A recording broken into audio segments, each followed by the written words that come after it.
नमस्ते दोस्तों, ये हिंदी साहित्य का हमारा फाइनल पेपर है।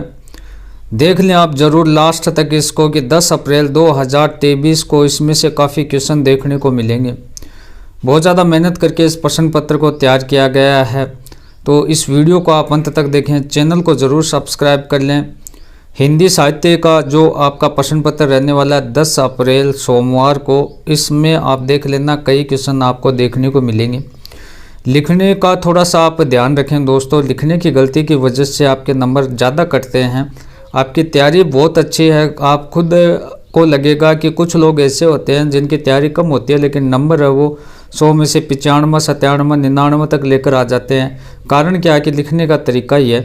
तो इस प्रश्न पत्र में आपको ये बताया जाएगा कि लिखने का तरीका क्या रहने वाला है, कैसे हम लिखें इसको, और कुछ महत्वपूर्ण क्वेश्चन हैं उनको आप ज़रूर देख लें। रेडियो टेलीविज़न पर उनके निर्धारित केंद्रों द्वारा कार्यक्रम का प्रस्तुतिकरण है वो क्या कहलाता है?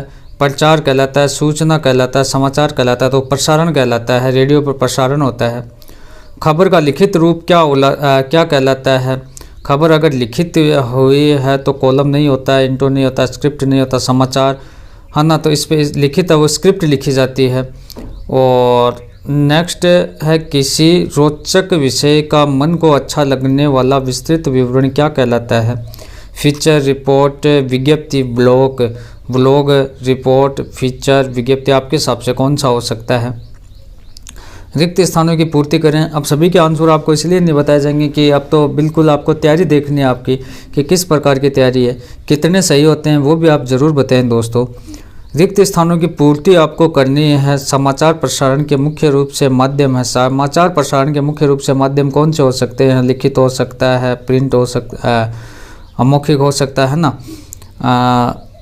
साक्षात्कार का अर्थ करना तथा कराना, ये क्या चीज़ है ये आपको बताना है। 2 प्रश्नों के उत्तर देने आपको। टेलीविज़न से संबंधित लाइव शब्द का क्या आशय है? सीधा प्रसारण होता है लाइव का मतलब। विशेष लेखन क्या है ये आपको बताना है। मुद्रित माध्यम के लेखक और पत्रकारों को क्या सावधानी रखनी पड़ती है? निबंध क्या है ये आपको निबंध लिखना आपको। तो पर्यावरण प्रदूषण पर, राष्ट्रीय स्वच्छता अभियान पर, जल संरक्षण की आवश्यकता पर, जनसंख्या वृद्धि पर। निम्नलिखित प्रश्नों के उत्तर कोष्ठक में आपको देना है कि होगी जय हे पुरुषोत्तम नवीन के काव्य गुण है। ओज गुण, प्रसाद गुण, माधुर्य गुण कोई नहीं। गीतिका छंद के प्रत्येक चरण की मात्राएं होती है 24, 26, 28 और 23।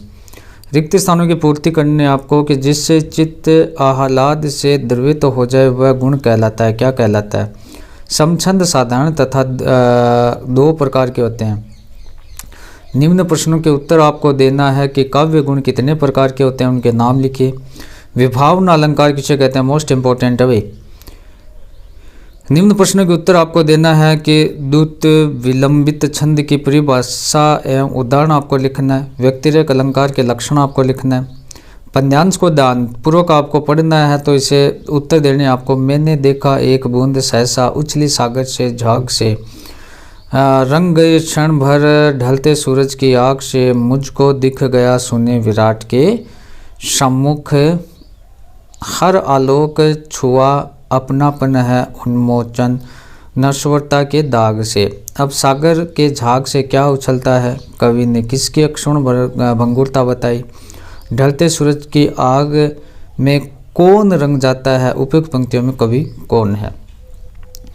उसके बाद है कि निम्नलिखित गद्यांश को ध्यानपूर्वक पढ़कर दिए गए प्रश्नों के उत्तर आपको देना है कि चौधरी साहब से तो अब अच्छी तरह परिचय हो गया। अब उनके यहाँ मेरा जाना एक लेखक की हैसियत से होता था। हम लोग उन्हें एक पुरानी चीज़ समझा करते थे। इस पुरातत्व की दृष्टि से प्रेम और कुतूहल का एक अद्भुत मिश्रण रहता था। यहाँ पर ये कह देना आवश्यक है कि चौधरी साहब एक पासे हिंदुस्तानी रईस थे। वसंत पंचमी, होली इत्यादि अवसरों पर उनके यहाँ खूब नाच रंग और उत्सव हुआ करते थे। उनकी हर एक अदा से सियासत और तबीयतदारी टपकती थी। तो लेखक का परिचय किससे हो गया था? चौधरी साहब के यहाँ नाच रंग और उत्सव कब होते थे? चौधरी साहब एक हिंदुस्तानी रईस थे। किसने कहा? परिचित शब्द का विलोम अपरिचित हो जाएगा।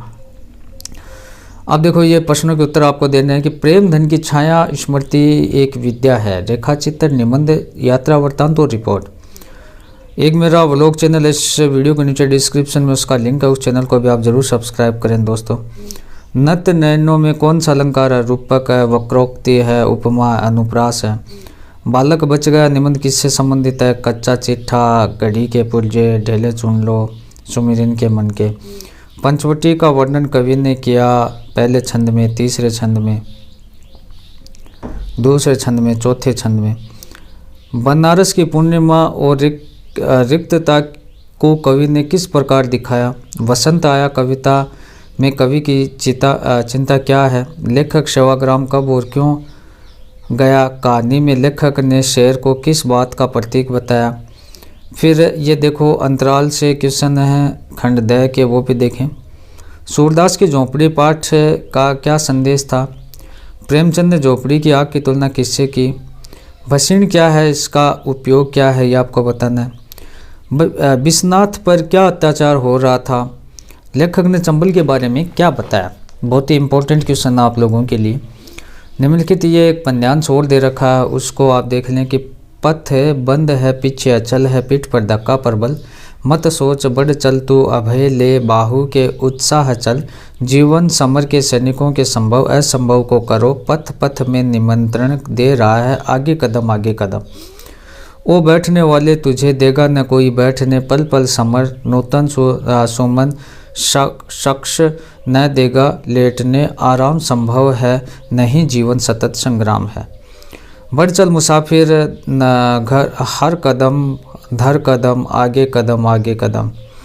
कविता का शीर्षक आपको लिखना है और जीवन सतत संग्राम का आशय स्पष्ट करना है। अभय शब्द का विलोम लिखना है और पथ बंद है, पीछे अचल है, रेखांकित शब्द का अर्थ आपको बताना है।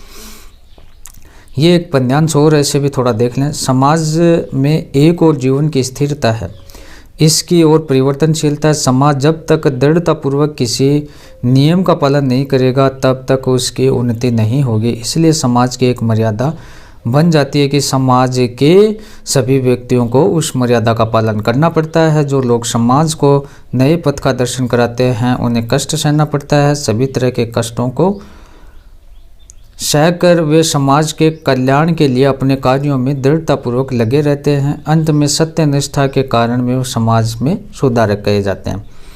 अब प्रस्तुत गद्यांश का शीर्षक आपको बताना है, समाज में उन्नति कब तक हो सकती है, किस प्रकार के लोगों को समाज सुधारक कहा जाता है, किन लोगों को कष्ट सहना पड़ता है। खबर या सूचना जो किसी माध्यम द्वारा प्रसारित की जाती है वो क्या कहलाती है? मीडिया की भाषा में खबर को क्या कहा जाता है? रिपोर्टेज शब्द क्या है? डायरी को हिंदी भाषा में क्या कहा जाता है? निम्न में से रिपोर्टाज के लेखक कौन है? ये कुछ क्वेश्चन थे दोस्तों हमारे। किसी रोचक विषय का मन को अच्छा लगने वाला विस्तृत विवरण क्या कहलाता है? रेडियो टेलीविज़न पर उनको निर्धारित केंद्रों द्वारा कार्यक्रम का प्रस्तुतिकरण करना क्या कहलाता है? ऐसी खबरें जानक खबरों की अपेक्षा अधिक महत्व की होती है, क्या कहलाती है? ब्रेकिंग न्यूज़ होती है ना, सुर्खियाँ। खबर का लिखित रूप क्या कहलाता है? और घटना का रेखाचित्र शैली का कलात्मक वर्णन क्या कहलाता है? तो ये कुछ हमारे क्वेश्चन थे दोस्तों, इनको आप ज़रूर देखकर चले जाएं। किस प्रकार की आपकी तैयारी है वो भी आप कमेंट बॉक्स में ज़रूर बताएं। एक मेरा व्लॉग चैनल है, इस वीडियो के नीचे डिस्क्रिप्शन में उसका लिंक है, उस चैनल को भी आप ज़रूर सब्सक्राइब करें। धन्यवाद।